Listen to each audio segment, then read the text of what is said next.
Hi guys, it's Jasmine from the Mirror Gaming team here, and here is my PSVR 2 on PC review.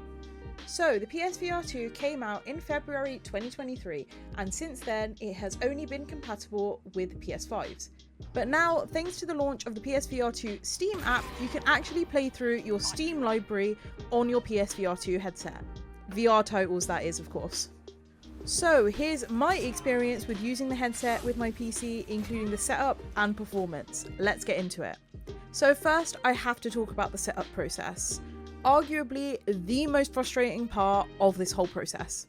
So first of all, you have to pick up the PSVR 2 PC adapter and a separate DP cable, and if your PC isn't already Bluetooth ready, a Bluetooth adapter. And more on this later, but my PC already was Bluetooth ready and I still had to buy a Bluetooth adapter. So if you already have a PSVR 2 headset and you think you're just going to be able to jump straight into playing PC games on it, that's not the case at all. I spent almost £100 on all of these other components that I needed, on top of already owning the PSVR 2 headset and having a VR ready PC. So yeah, you're already putting in some legwork before you've even started setting the thing up.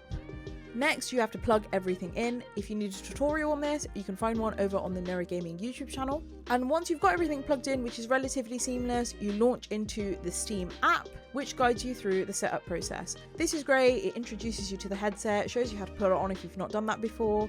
But the most annoying part is connecting the controllers. And I know I wasn't the only one that had this issue based on all of the forums I was looking at online. Despite having already paired my PSVR 2 controllers with my PC in the Bluetooth settings, and them saying in my settings that they were still connected, they just weren't appearing on the app. While I was in the middle of the setup process, there was a part where I needed to connect my controllers, and they kept appearing and disappearing continuously for ages. There is no troubleshooting process, there's nothing you can really access for help, so of course I had to resort to looking through online forums and seeing if other people had similar issues. I found that a potential issue could be that the Bluetooth connection from my PC wasn't strong enough, which is why I then had to go out and buy a separate adapter. So despite having Bluetooth already enabled in my PC, I still had to buy an adapter because I needed a stronger connection. What is going on? So after purchasing a separate adapter and plugging that in right at the very front of my PC so that my controllers would be closer to it, they finally connected and stayed connected. This was a super frustrating process because I literally thought I was going to be ready to go, and then I had to wait a whole nother 2 days for this extra Bluetooth adapter to come. And I couldn't figure out for the life of me what the issue was. So, setup process complete. After completing the process once, I didn't have to do it again until I connected my PSVR 2 headset and controllers back to my PS5. Then it means the next time you connect to your PC, you'll need to start the whole setup process again, which isn't too frustrating now that I know what the issue is with the Bluetooth adapter. So that's the setup process. Frustrating, but I survived. So now let's talk about the performance. Of course, I already had super high expectations for the performance of the PSVR 2 headset. When I used it with my PS5, it was absolutely fantastic. You can see the full review for the PSVR 2 headset over on the Mirror Gaming channel. I absolutely loved using it. It was a great piece of kit. The performance was great. It was super duper comfortable, and I wasn't expecting anything different when using it on PC.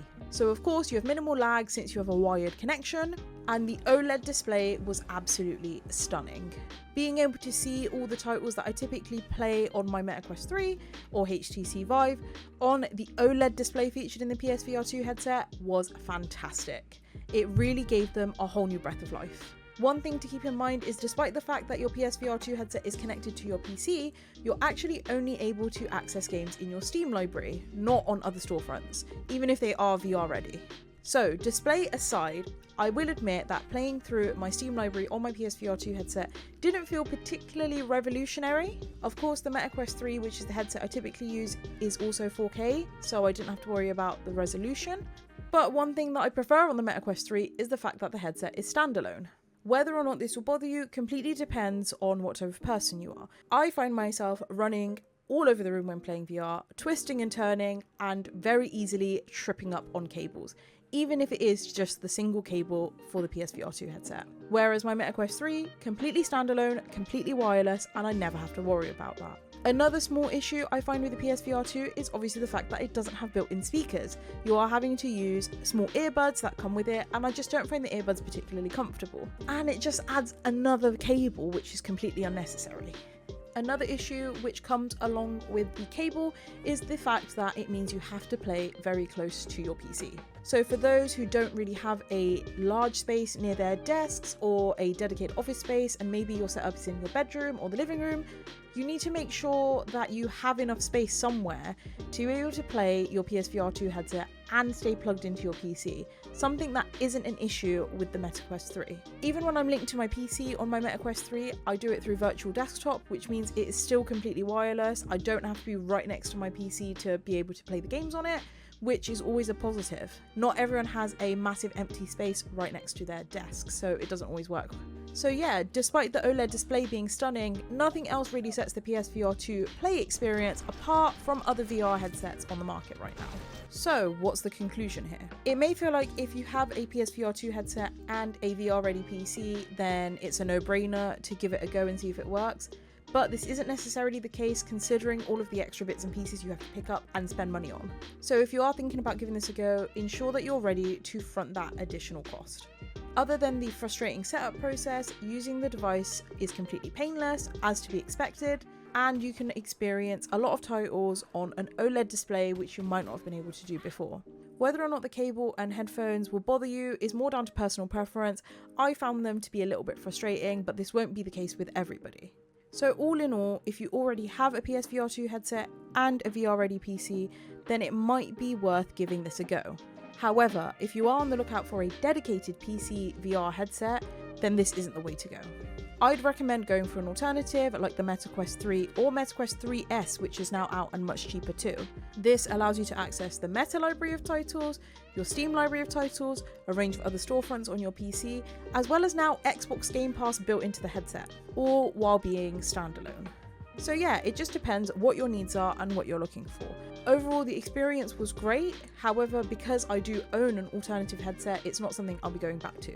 But if you do only own a PSVR 2 headset, then this is a fantastic way to be able to access your Steam library without having to buy a whole new headset. So yeah, that's been my review on the PSVR 2 on PC experience. I hope you guys have enjoyed this video or found it helpful. If you have, please leave a like and subscribe to the Mirror Gaming YouTube channel. This has been Jasmine, and I'll see you guys in the next one. Bye!